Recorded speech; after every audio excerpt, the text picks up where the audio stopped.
এই যে ভালো করে ভিজে নিলাম, ভিজিয়ে নেওয়ার পর তেলটা তেতে গেছে, তেলটা তেতে যাওয়ার পর এরকম করে ধরে নিয়ে আস্তে করে ফেলে দিলাম, ফেলে দিয়ে আবার পরেরটার জন্য ডিম ফাটাতে শুরু করে দিলাম।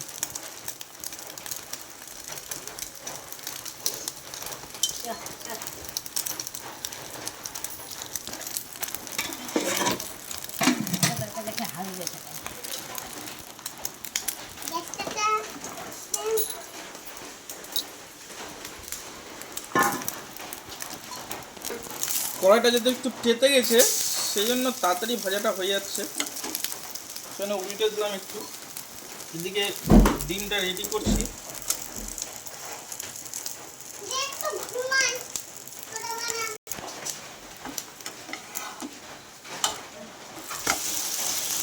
এটা কমপ্লিট হয়ে গেছে।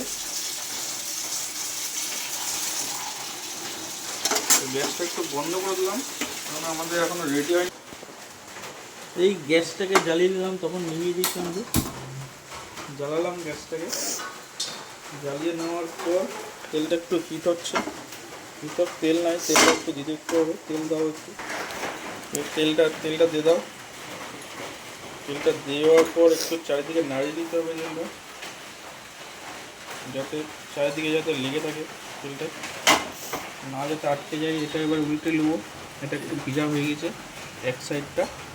উল্টে নেওয়ার পর এটা একটু চেপে চেপে ভালো করে লাগিয়ে নেব। লাগিয়ে নেওয়ার পর এই ছেড়ে দেবো, ঠিক আছে?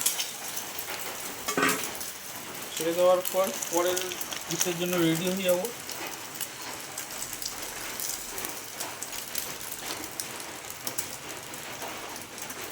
ডিমটা ফাটিয়ে নিলাম, ফাটিয়ে নেওয়ার পর ঢেলে নিলাম। ঢেলে নেওয়ার পর আবার একটা ডিম ফাটিয়ে নিলাম, কেননা বেশি করে ডিমটা একটু ফাটিয়ে নেবো, কেননা বেশিক্ষণ ধরে ভিডিও করা যাবে না।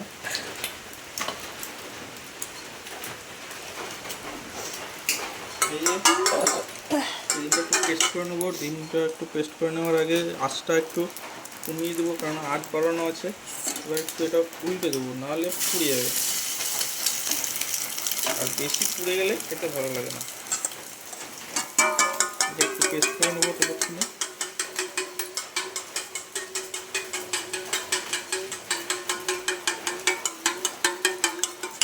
পেস্ট করে নিতে নিতে এটা একটু ঘুরিয়ে নেবো তেলটাকে, যাতে লেগে যাতে না যায়।